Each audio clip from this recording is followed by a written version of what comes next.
Hunters, we've made it through some dark times. No, not the horrors of the Bayou, something worse, the UI. Ever since CryEngine upgrade, the new UI has been one of Hunt's biggest Achilles heels, frustrating players to the point where many even quit the game entirely. Between bad navigation, bugs, and a layout that made even the most seasoned hunters feel lost, it was clear something had to change. And now, change is finally coming. Crytek has just revealed a massive UI overhaul, seemingly taking community feedback to heart and aiming to bring back the clean, intuitive, and functional experience we all wanted.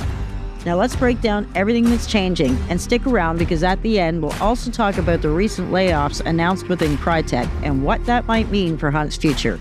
And a Valentine's Day card prepared by Crytek just for us.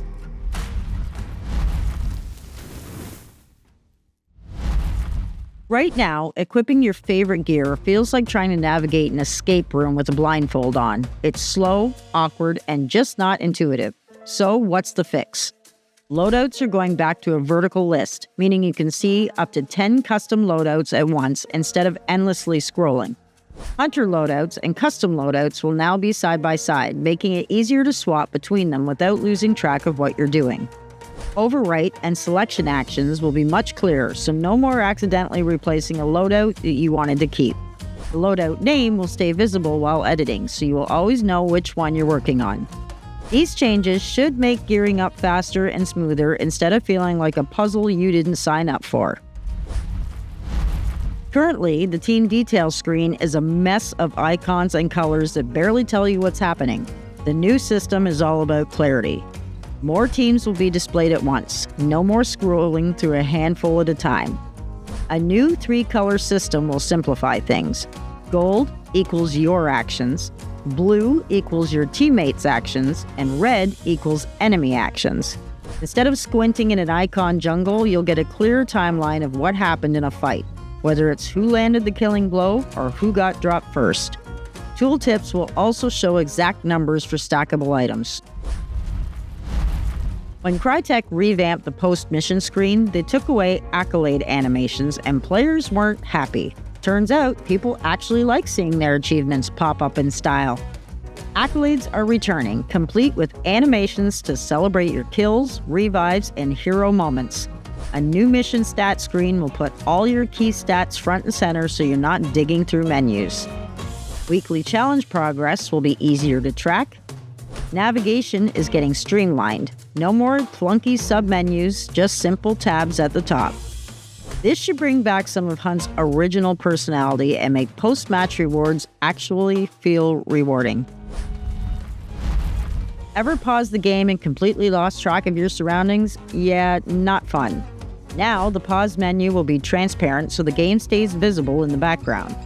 Your team's loadouts will be shown up front instead of buried in submenus. No more getting ambushed because you paused at the wrong time. Situational awareness is back.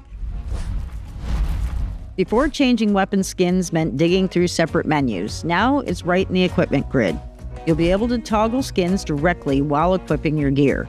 Future updates will also improve the charm and animation selection flow, though details on that are still coming. Comparing recruits used to be way easier. The new UI made it harder, so they're fixing that. All 4 hunters will be visible at the same time. No more flipping back and forth just to see what you're picking. Simple, effective, and bringing back what worked before. Previously, checking your hunters felt redundant. Too many screens that all did the same thing. Now, the hunter grid will shrink down to the bottom of the screen, letting you swap between hunters without leaving the current view. You won't get kicked into a separate hunter details page unless you actually need it. The top navigation bar will stay visible, giving direct access to loadouts, lobby, and store. This means fewer clicks, less backtracking, and a smoother experience overall. Navigating the Battle Pass screen was weirdly clunky, so they're streamlining it. Clicking the Battle Pass tab will go straight to the rewards screen. Event details directly accessible from there instead of being in a separate menu. Unlocked gear and hunters will be equipped or recruited right from the rewards screen. Less clicking, we love to see it. Crytek is also tweaking the lobby and party system. Duels will be made able to matchmake with a random third. Parties will stay together when switching game modes. Any party member will be able to send invites, not just the leader. PC players will be able to invite 2 people at once instead of 1 at a time. Party leadership transfers between players. These are small but significant changes that make partying up much smoother. A lot of people didn't like the Rarity colors in the new UI. They felt out of place, too bright and distracting. Rarity backgrounds will be more subtle, with colors shown only to the corners instead of covering the entire item. Lighting on hunters and gear has been improved, making them pop more against dark backgrounds instead of looking washed out. This should fix the weirdly colorful, out-of-place look the UI had before. Console players, you're getting better selection clarity.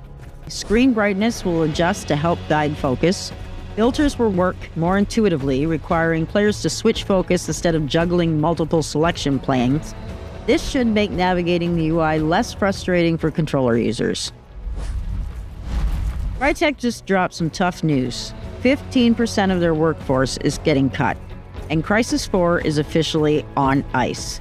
Turns out, even a nanosuit can't protect you from unfavorable market dynamics.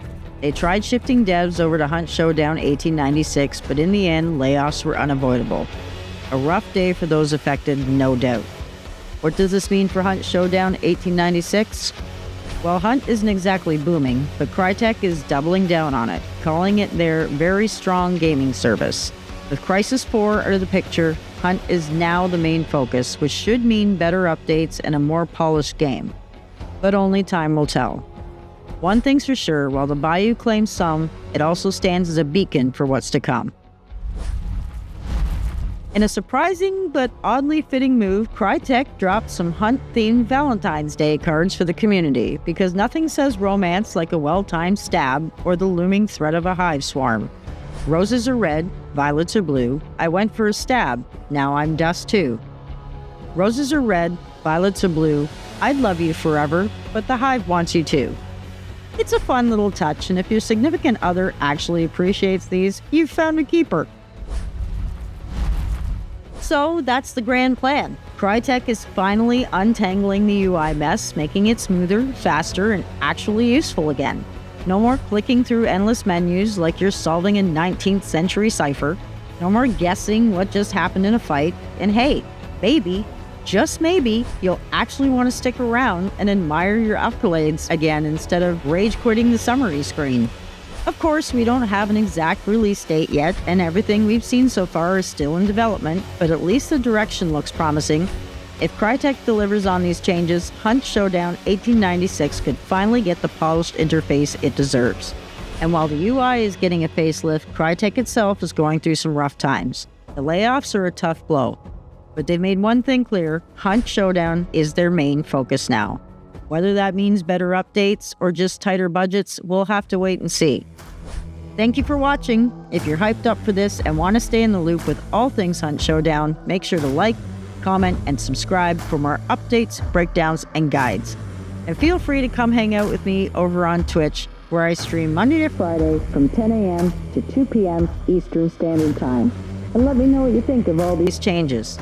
Thanks for watching, and I'll see you in the Bayou. Or 6 feet under.